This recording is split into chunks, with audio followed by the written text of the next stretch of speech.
Magandang ganda everyone! Rise and shine, grade 7 students. Welcome back to Valenzuela Facebook Live streaming in grade 7 science. I'm Mr. Acer Cesar B. Penuela from Paso de Blas National High School, and I will be your live streaming teacher and study buddy for today. So, before we formally start our exciting lesson, let us first take note of some reminders regarding our virtual class. First, please make sure that you are seated comfortably in your learning area, free from any distractions. Second, join our interactive class using your smartphones, tablets, and laptops. Feel free to type and comment your ideas, answers, and questions on the comment section. Lastly, get your writing materials and science module from your bags and let's learn together. Before we go on to our lesson, let me share with you the most essential learning competency that you should be able to master today. Create and interpret visual representation of the motion of objects such as tape charts and motion graph. Anchored in this most essential learning competency are these specific learning targets. Determine the x and y axis of a motion graph. Compare and contrast the x-y graph that show motion of an accelerating object and object moving in constant speed. Create x-y graphs based on a set of tabulated data and tape charts. So now, are you ready to learn? If yes, then make yourself comfortable and join me as we study our lesson for today. For a short throwback in our previous lesson, I have here a friend. His name is Mr. York, and he needs our help. He wants to go to his friend's house, but the problem is he doesn't know how to go there. He must be there within 5 minutes. Let us help Mr. York in answering the following. Number 1. It is a diagram showing the relationship between variable quantities, typically of two variables, each measured along one of a pair of axes at right angles. Timer starts now.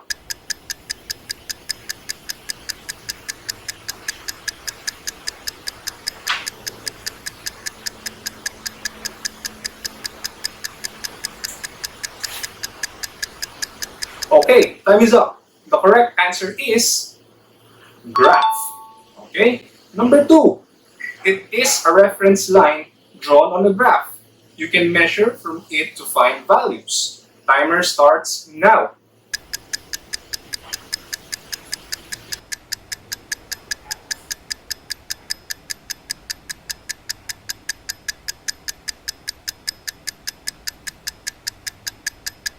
Okay, time is up. The correct answer is axis. Okay, let's move on to number 3. It is a measure of steepness of a line of a graph. Timer starts now.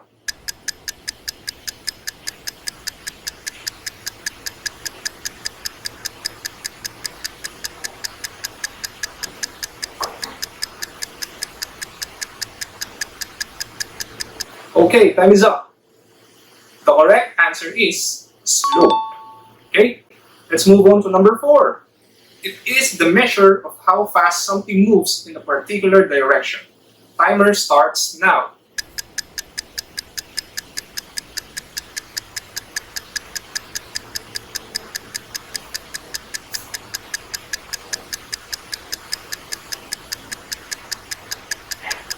Okay, time is up.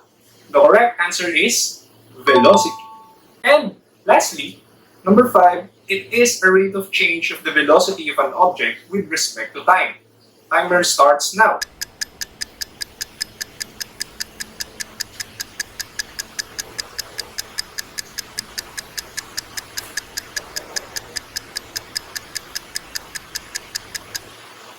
Okay, time is up. The correct answer is acceleration. Great job! We have helped Mr. York reach his friend's house. He's really happy and thankful.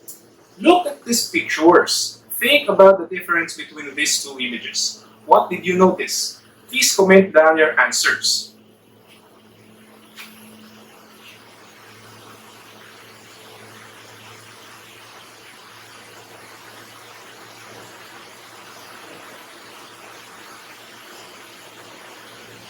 Okay, very good. The car on the left side moves faster than the car on the right side. We can definitely determine how fast a car on an object by looking at its movement. We can also describe the motion of an object using motion graphs. Let me introduce to you the motion graph. So here, the motion graphs have three parts. We have the y-axis, the x-axis, and the slope. We also have different types of motion graph.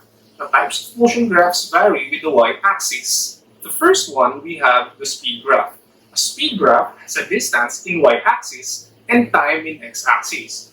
Graphs help make motion easier to picture and understand. The line that you see is the slope. It represents the motion or speed of an object. Next, let us plot the points in a speed graph.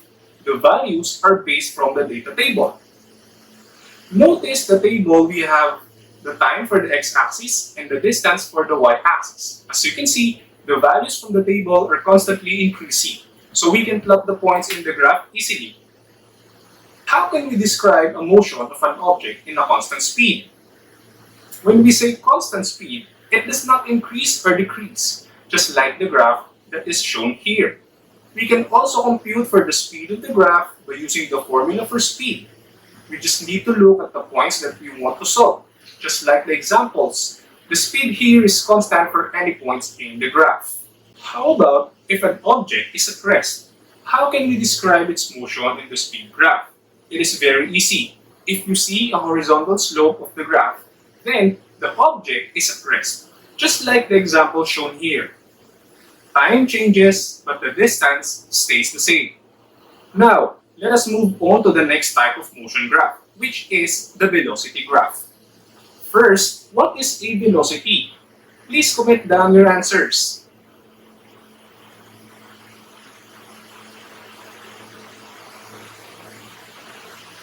Okay, very good.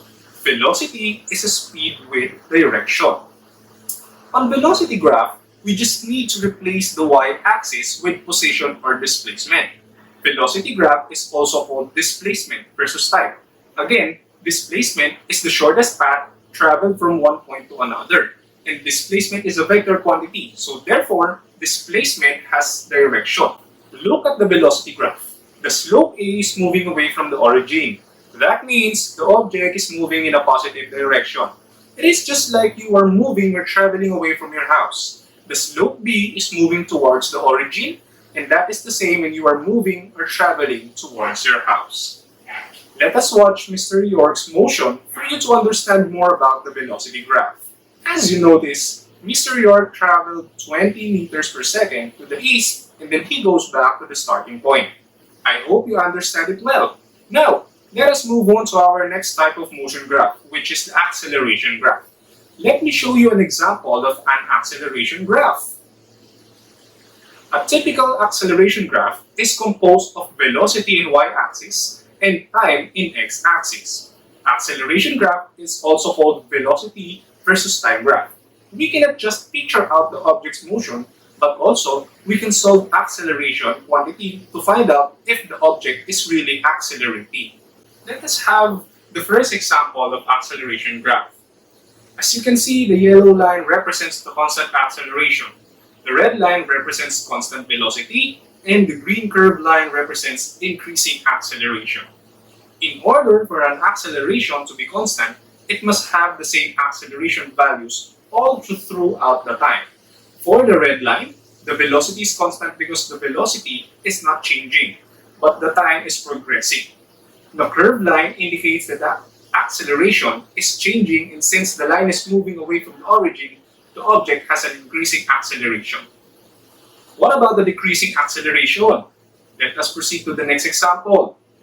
As you can see, the yellow line represents increasing acceleration.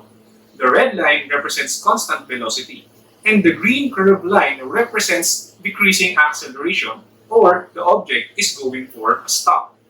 Let me show you the difference between increasing and decreasing acceleration.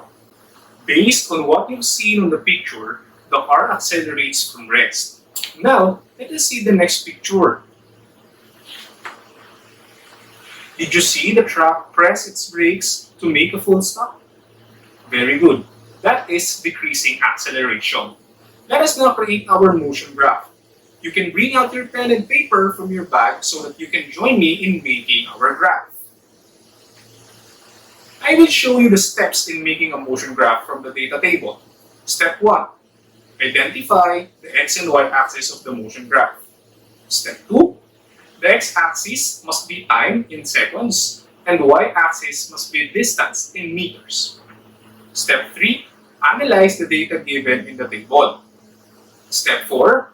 Plot the points in the motion graph. Step 5. Connect the points in your graph to create a slope. And Step 6. Interpret the motion graph. Let's proceed to distance versus time graph. So, we have here the data table. We will use the values inside the table to plot the points in our graph. Next, we need to write the position in y-axis and time in x-axis. Next, we need to plot the points based from the values given in our data table. After we plot the points, we must now connect them with lines. Now we are done with the table. Let us now interpret the graph that we have made. At time 0 seconds to 3 seconds, the position of the object is at 10 meters, 20 meters, and 30 meters, and it shows constant speed. At time 3 seconds to 5 seconds, the position of the object stays at 30 meters, and it shows that the object is at rest. At time 5 seconds to 7 seconds, the position of the object is at 30 meters, 40 meters, and 50 meters, and it shows that the object during that time is at a constant speed. At time 7 to 8 seconds, the position of the object changes from 50 meters to 90 meters, and it shows that there is a change in the object's speed during that time. Let us proceed in making acceleration graphs using velocity versus time graphs. Again, let me present to you the steps in making velocity versus time graphs. Number 1, identify the x and y axis of the acceleration graph. Number 2, the x-axis must be time in seconds and y-axis must be velocity in meter per seconds. Number 3, analyze the data given in the table. Number 4, plot the points in motion graph. Number 5, connect the points on your graph to create a slope. And number 6, interpret the motion graph. Let us proceed in graphing the values from the given data table. We have the data table in our graph.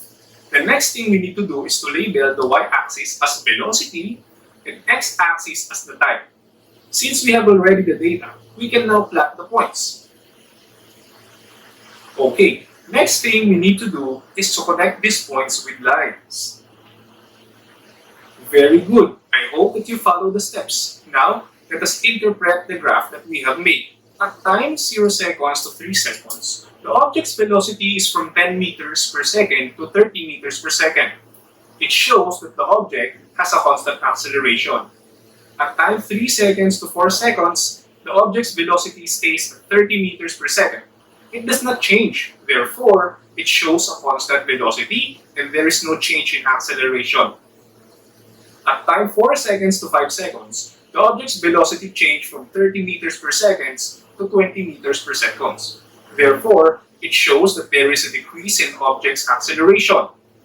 In time 5 seconds to 8 seconds, there is a drastic change in the object's velocity from 20 meters per second to 80 meters per second. Therefore, the slope of the line is steep and it shows a greater increase in the object's acceleration. Okay, I think you've already understood and followed the lesson thoroughly. Let us wrap up the takeaways from our lesson. Speed graph is composed of distance in y-axis and time in x-axis. Velocity graph is composed of position or displacement in y-axis and time in x-axis. Acceleration graph is composed of velocity in y-axis and time in x-axis. Let's have a flashback from our motion graphs. Again, for speed graph, we have distance for y-axis and time for x-axis. The yellow diagonal line represents the constant speed and the red line represents the object is at rest. Next, we have the velocity graph. We have displacement for y-axis and time for x-axis. The yellow diagonal line represents constant velocity in a positive direction. The red line represents object is at rest. And the green line represents constant velocity in a negative direction. Lastly, we have the acceleration graph. The acceleration graph must have velocity in y-axis and time in x-axis. The yellow diagonal line represents constant acceleration. The red line represents constant velocity. And lastly, the green curved line represents increasing acceleration. Let us test your understanding. You just need to type the letter of the correct answer in the comment section. Number 1. Which of these velocity versus time graphs describe the motion of the car shown on the right?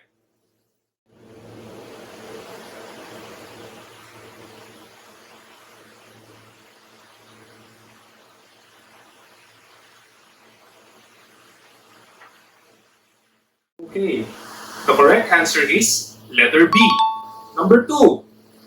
Which of these velocity versus time graphs describe the motion of the speedometer shown on the right?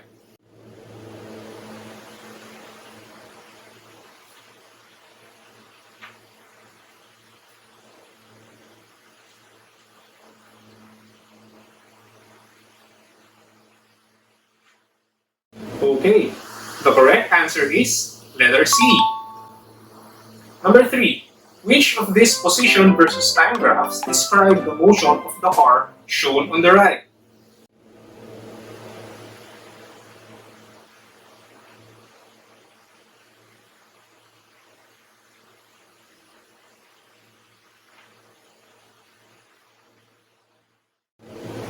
Okay, the correct answer is letter C. Number 4. Which of these velocity versus time graphs describe the motion of the car shown on the right?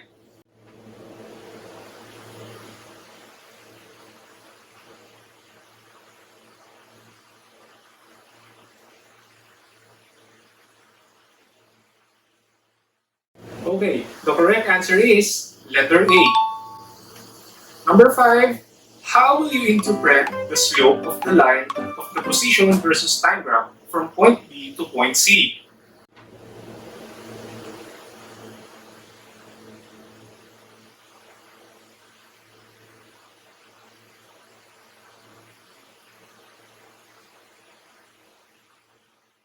Okay, the correct answer is letter A. Great job, grade 7 students. It seems like you really understood our topic about motion graphs. This time, the floor is now open for some clarifications and questions that you have in mind. Feel free to use the comment box to ask pertinent questions and I will try to answer them accordingly. I will monitor your questions in the comment box. You have a minute to key in your questions.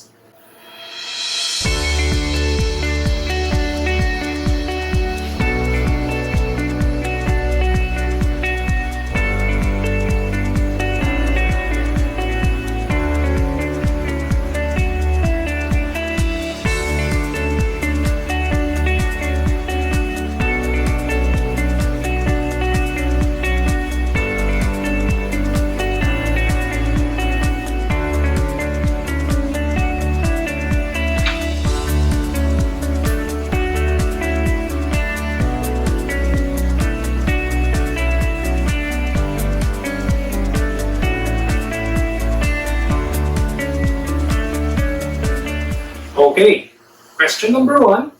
What is the difference between speed and velocity?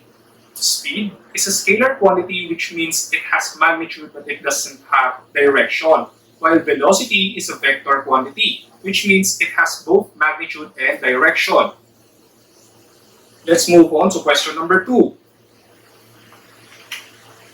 What is the difference between position and displacement? Position is the location of an object at a given moment in time, while displacement is the shortest path from the starting point and ending point. Both of them are vector quantities, which means they have magnitude and direction. Number 3, for question number 3, what is the difference between acceleration and deceleration? Acceleration is a change in the velocity. If the velocity is increasing, we also call it as acceleration, which means that the object is speeding up. But when the velocity is decreasing, we call it as deceleration, which means the object is slowing down. Thank you for those who sent their questions. To deepen your understanding about this lesson, kindly attend to your follow-up lesson with your respective science teachers. Prepare your module and answer the assigned weekly activities. If you do not have any more questions, let's call it a day. Thank you for joining our physics class session. For today, I am truly happy with your active participation in our virtual science class today. See you in our next session. Have a great day ahead!